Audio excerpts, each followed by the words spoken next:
ये होता है। लेकिन किसी गुरु बहन ने हमारी त्रिलोकपुरी में आके अपना नाम दर्ज करवाई और वो अपना मकान बनाई वहाँ, तो वो यहाँ से लेके कि चलो चर्चा करो, हम चर्चा करना है। तो हम लोग गए चर्चा करने, तो वहाँ कोई नहीं जानता था किससे चर्चा क्या होता है। लेकिन उसको अपने मकान में चर्चा कराना था, तब हम जाए मकान में। हम भी पहली बार गए थे, सबको बुलाया, कितने लोगों को समझ आई, कितनों को नहीं आई कि सिर्फ चर्चा क्या होता है। जिसको समझ आई वो घर में, और जिसको समझ नहीं आई वो घर के बाहर। पर कोई नहीं, माइक की आवाज तो सब जगह जाती है। अब बाबा की दया हुई, भजन वजन हुए, तो लोग आए बैठे, तो पता चला कि हम शिव चर्चा करते हैं, शिव गुरु के बारे में बताते हैं। उसमें से एक गुरु बहन आई कि भाई आप लोग शिव चर्चा करते हो। मैंने तो शिव को ना बचपन से, मेरे मम्मी पापा नहीं थे, मैंने शिव को ही मैंने अपना भाई, पिता, माँ सब मैंने उनको ही मान लिया, और आज तक मैं उनको अपना भाई बना के चलती आ रही हूँ। वो मुझे सब कुछ देते हैं। मैंने कहा आपने तो उनको ऐसा रिश्ता जोड़ा है, गुरु बना के देखो, अब फिर देखो कितना आनंद आता है। तब उन्होंने उस समय गुरु बनाया।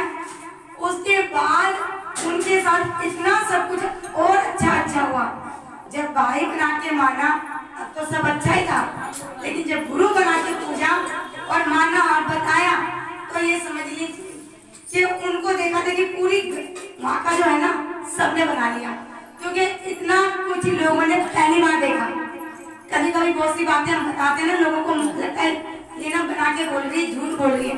जब अपने पे बीतता है ना तब और अच्छा लगता है कि ये सच है। उनको नौकरी नहीं मिलती, उनके पति की नौकरी, और जब चर्चा उन्होंने लिया तो मोदी जी के साथ में नौकरी मिली। मोदी जी के ऐसा काम मिला कि मोदी जी के साथ ही रहना पड़ा, और काम उन्हें कोई पूछने वाला नहीं था, नौकरी कर रहे थे। फिर उन्होंने चर्चा कराया। उनका जमाई 1 साल से 9 साल से जब से उनकी बेटी की शादी, उनका जमाई नौकरी पे नहीं लगा, काम पे नहीं गया। बेटी ने देखा कि मेरा पति काम पे नहीं जाता है, 9 साल हो गए लेकिन वो काम पे नहीं गया। बेटी ने नाम दर्ज कराया तो उनके पति को वही नौकरी मिली, जमाई को, जो वो खुद चाहता था कि मुझे ये नौकरी मिलेगी तभी करूंगा, नहीं बुढ़ा हो जाऊंगा मैं नौकरी नहीं करूंगा। और इस चीज से ना बेटी बड़ी दुखी थी, क्योंकि देखो हर किसी की कमाई एक तरफ और पति की कमाई एक तरफ। हर किसी की कमाई में हिसाब है और पति की कमाई में हिसाब नहीं है, तो सबको लगता है। लेकिन उनको वो नौकरी मिली जो वो शुरू से चाहते हैं। मायने रखता है कि 9 साल इंसान ने नौकरी नहीं करी, माँ बाप की सरकारी नौकरी थी तो एक ही बेटा, फर्क नहीं पड़ा, खाओ कोई बात नहीं। पर बीवी चाहती थी कि मेरे पति को नौकरी मिले। गुरु से दया मांगी और नौकरी मिला। दो महीने की तनख्वाह में उन्होंने चर्चा कराया। सोचो 2 महीने की तनख्वाह में इतना बढ़िया उन्होंने चर्चा कराया, बहुत बढ़िया। और क्या बताऊं, पूरी गली में सब लोगों ने नाम दर्ज करा लिया, और जिन जिन के मन में जो था सब धीरे धीरे पूरा हुआ है। तो किसी की 2 बेटी थी तो बेटा नहीं था, तो उन्होंने बोला कि गुरु बहन अगर हम चर्चा में नाम दर्ज करा लेंगे हमारे घर में भी पोता आ जाएगा। मैं कहा देखो सबको तो मिल रहा है, आपको भी मिलेगा, नाम दर्ज कराइए, आप भी आजमाइए। तो गुरु बहन क्या लगेगा, कितना पैसा लगेगा? मैं कहा इन लोगों को तो पैसे लगे नहीं तो तुम्हारा क्यों लगेगा, बस नाम दर्ज कराओ और उसके बाद देखो उनकी गुरु की महिमा क्या होता है।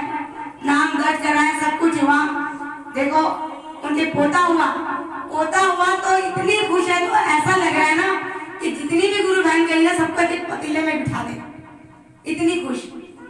उनकी बहू ओबराई में है, उनकी ड्यूटी है, बहुत खुश। तो वो सब देख के ना कि कितना किया इन्होंने, और किया उन्होंने नहीं है, करवाया बाबा ने। कोई करने वाला इंसान नहीं है, हम लोगों की औकात नहीं है। वो जो भिखारी भीख मांगते हैं ना, हम उनसे भी गए गुजरे, क्योंकि वो मांगते हैं तो सबको दिखता है, और हम मांगते हैं तो किसी को नहीं दिखता कि मांगते तो हम भी हैं। हम रोज पूजा पाठ करते हैं, रोज मांगते हैं। अब उनका तो काम ही यही है, मांगेंगे तो खाएंगे, नहीं मांगेंगे तो भूखे रह जाएंगे। और हम तो कमा के लाते हैं तब भी मांगते हैं, भरा हुआ है तब भी मांगते हैं, कोई चीज की कमी नहीं है तब भी मांगते हैं। हमारा मांगना कभी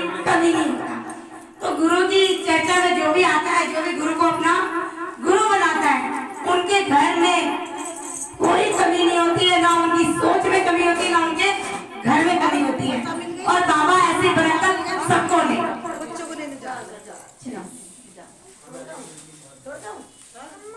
चलिए कमला गुरु महिमा क्या सुनाइए, आगे भजन दीजिए।